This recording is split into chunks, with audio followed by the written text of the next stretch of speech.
Apollo cancer सेंटर्सने कोलफिट launch केले. Colorectal कॅन्सरच्या वेळेत निदान व प्रतिबंधावर भर. भारतामध्ये वाढत्या कोलोरेक्टल कॅन्सर CRCच्या घटनांचा विचार करून अपोलो कॅन्सर सेंटर्सने कोलफिट नावाचा व्यापक स्क्रीनिंग कार्यक्रम सुरू केला आहे. याचा उद्देश रोगाचे लवकर निदान करून उपचाराचा खर्च कमी करणे आणि रुग्णांच्या जीवनदरात वाढ करणे हा आहे. अपोलो हॉस्पिटल्स, नवी मुंबईचे सिनियर गॅस्ट्रोएंटेरोलॉजिस्ट डॉक्टर पुरुषोत्तम वशिष्ठ आणि consultant oncologist doctor Rajesh Shinde यांनी सांगितले की भारतामध्ये कोलोरेक्टल कॅन्सरच्या उशिरा निदानामुळे रुग्णांचा जीवनदर 40% पेक्षाही कमी आहे. स्क्रीनिंग का जैसे अभी बताया कि स्क्रीनिंग का मतलब है नॉर्मल पर्सन को स्क्रीन करना किसी बीमारी के लिए. अब जो बीमारियां हमारे समाज में बढ़ रही हैं, जिनके इंसिडेंसेस बढ़ रहे हैं, हमें उनके लिए थोड़े आगे आके उनको खोजना पड़ेगा, क्योंकि लोगों को आइडिया नहीं है कि ये बीमारियां उनके शरीर में पनप सकती हैं और उनको लगता है ये तो नॉर्मल चीजें हैं. तो हमें उनको ये आगे आके हमें कुछ ऐसे टेस्ट या ऐसे प्रोग्राम रखने पड़ेंगे सो दैट लोग आगे आए, वो टेस्ट करें और अगर उनमें कुछ पकड़ में आता है तो हम आगे उनकी जांचें करके उनका कैंसर को डिटेक्शन करें. सारा पर्पज ये है कि सारा कैंसर जो है जितना लेट हो गया उतना हमारा पेशेंट को फाइनेंशियली और फिजिकली और इमोशनल बर्डन होता है. हम जितना जल्दी उसको पकड़ेंगे और उतनी जल्दी उसकी क्योर संभावना है. क्योर बहुत जरूरी है कैंसर में, जो बहुत मुश्किल वर्ड है. एक जैसे ही किसी का मुंह पर नाम आता है कैंसर, उसको लगता है अब तो उसकी लाइफ खत्म. पर ये बात पक्की है कि अगर अर्ली कैंसर है तो ये मान के चलिए वो क्योर है.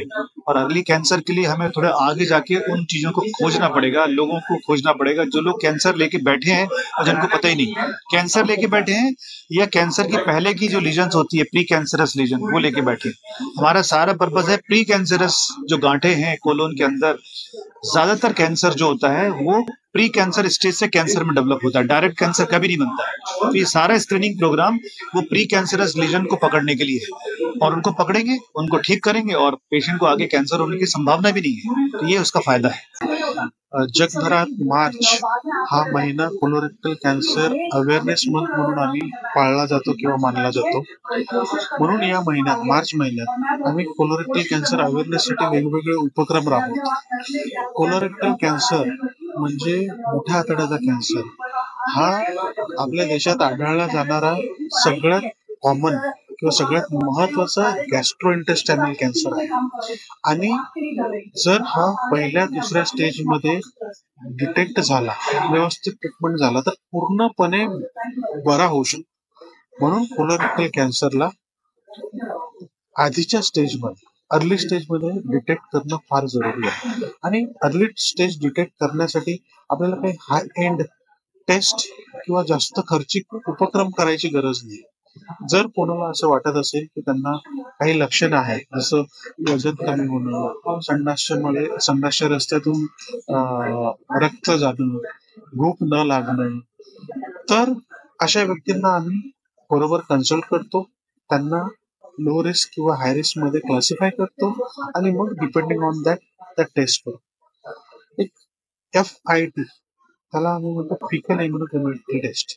ही एक टेस्ट जर असं वाटलं की या पेशंटला कोलोरेक्टल कॅन्सरचा असण्याचा प्रादुर्भाव असण्याची शक्यता आहे तर त्या लोकांमध्ये आम्ही FIT टेस्ट करतो. ती जर पॉझिटिव्ह असेल तर आपण त्यांना कोलोनोस्कोपी ऍडवाइस करतो, ज्याच्यामध्ये आपलं कन्फर्म होऊन जाईल की बाबा काही कोलोरेक्टल कॅन्सरची गाठ आहे किंवा काही ट्रीटमेंटची गरज आहे की नाही.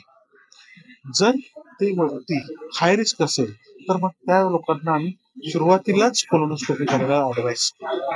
सो एकंदरीत आमचा उद्देश हेच आहे की लोकांना कोलोरेक्टल कॅन्सर बद्दल माहिती असावी आणि घाबरून जाण्याऐवजी त्यांनी समोर येऊन प्रोएक्टिव्हली जी ही आहे ती ट्रीटमेंट करावी, ज्यामुळे ते पूर्णपणे बरे होऊ शकते. विशेषज्ञांनी आवाहन केले आहे की 45 वर्षांवरील प्रत्येकाने नियमितपणे CRC चाचणी करून वेळेत निदान करावे, कारण लवकर ओळखल्यास हा आजार रोखता येऊ शकतो.